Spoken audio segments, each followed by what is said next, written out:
Why'd the ice cream truck break down? Why? It was a rocky road. Why is ice cream bad at tennis? Why? Because it has a soft serve. Nice.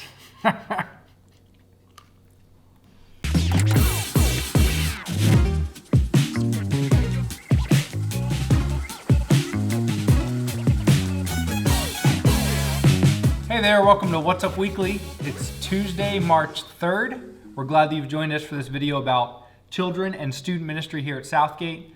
And we want to start off by celebrating National Anthem Day. Great. Always fitting, we celebrate the National Day of something.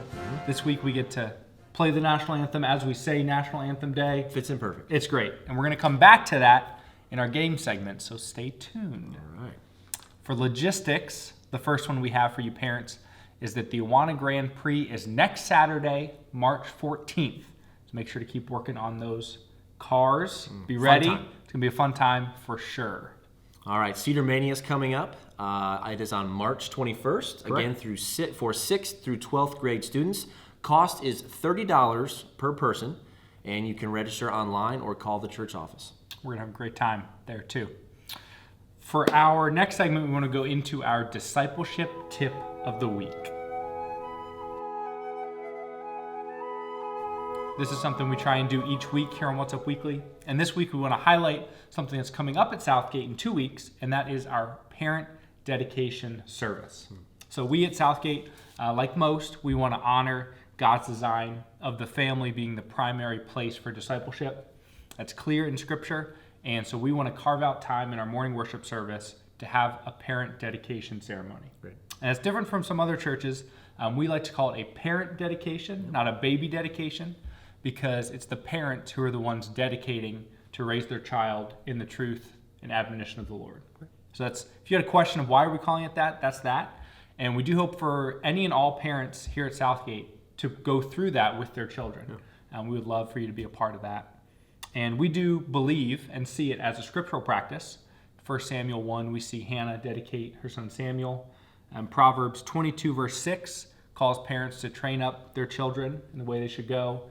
And then Ephesians 6 also calls parents to bring up their children in the discipline and instruction of the Lord. So that's why we do our service. It's a biblical practice, but it's also for parents and the church. We like to do it in the morning worship service because there's a part that we as the church play as witnesses to help parents raise their kids in the Lord as well. So if you have any questions, hopefully that cleared up a little bit of the what it is and why we do it.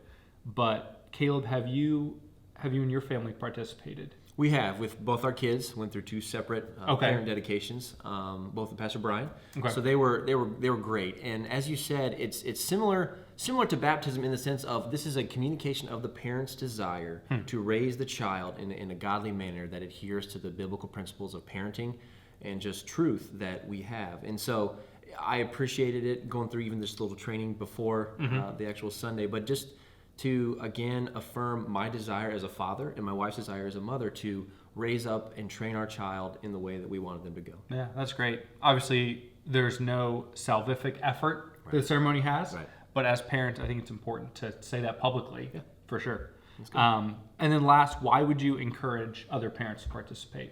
Well, a couple of reasons. One, you find out who the other parents are at Southgate. So you're going to see people who are your own age and your own stage and to say, hey, they're dedicating themselves. Let's do it as well, and we can partner together. That's and great. To be an encouragement to see, wow, this is a great group of people we have here at church that we can rely on, work through issues with, and just build into each other's lives. So that's the biggest reason, as well just for your own a challenge for yourself to realize that I've done this publicly. Now I need to follow through privately, and so in your parenting, just to be thinking and mindful of raising your child in the way that God asks us to. Absolutely. So if you have not yet signed up and you'd like to be a part of that, again, it's coming up on Sunday, March 15th. And please email me this week. We're going to close the registration at the end of this week, and we'd love to get you scheduled away for that. That's great. Okay, we're going to head to our game segment. And Pat, the past couple of weeks, has been gaining some ground. Charging. So here we go into our latest edition of How Little Do You Know?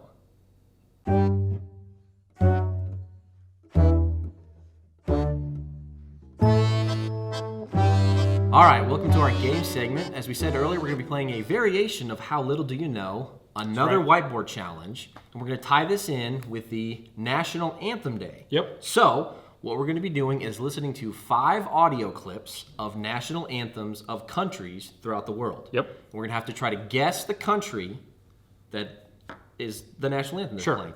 So our producer, Riley Oakes, is going to be playing those for us, and you're going to hear them in the video, and we're going to try to guess. Whoever gets the most right gets a point. That's right. If we tie, we go to the classic rock, paper, scissors. See who gets a point. Okay. So, Pat, this is for you. This Essentially, you could tie it up. I could. And it's a brand new ball game That's to right. the end of the year. Okay. So I think we're ready, Riley. I'm ready. Let her rip for number 1.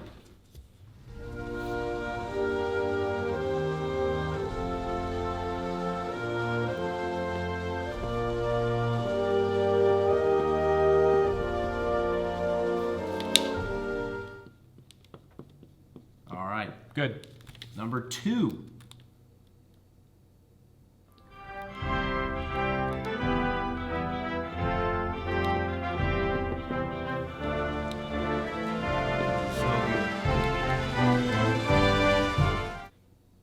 Number 3.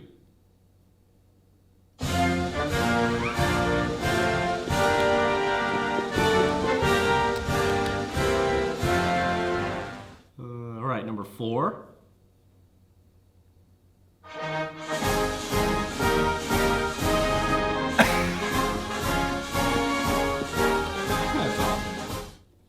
All right, and number 5. I should do a lot better than this. You got it, Pat. I don't think so. You got it. All right. Okay. So we're ready for the answers as Riley keeps playing it. 5 answers. 5 answers. Here we I think go. Caleb's gonna go 5 for 5. I here. don't think I'm 5, but I embarrassed. think I got 3 at least. Number 3. 1. Number 1. United Kingdom. I had Scotland. I had Australia. So what was it? The United Kingdom. Does Scotland count? No. Number 2. Russia. I Russia. have Russia. Mother Russia. Mother Russia. I had France. Yep. Number 3. The United States of America. Number 4. France. France. France. And number 5. Oh, Canada. 2 for 5. 40%. That is 4 out of 5. I should Caleb. have got Scotland because it's technically part of the United Kingdom. Not Whatever. today. Whatever. Good job. Good job, Pat. Maybe next time. Thanks for joining us. We'll see you next week.